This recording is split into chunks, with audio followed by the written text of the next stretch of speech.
In the words of Abraham Lincoln, democracy is government of the people, by the people, and for the people. The sad story is that these words can only be found in government textbooks, but never in the government of today. Instead of having a system that serves her people, we now have a system that enslaves her people.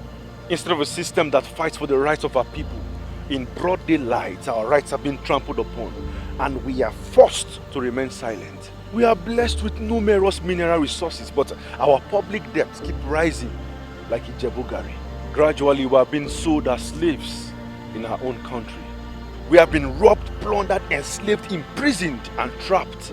The terror of bandits, kidnappers, and killer headsmen have trapped us in holes and imprisoned us in our homes. Yet, there is none to say it is enough. The labors of our heroes past now lie waste and in vain. We are left to the question, is this democracy? Or perhaps our leaders are power crazy? We were promised change, but we did not know that it was going to be for the worse. Enough is enough. We have to demand for restructuring and true democracy. But come to think of it, we also have individually contributed to the problems of this nation.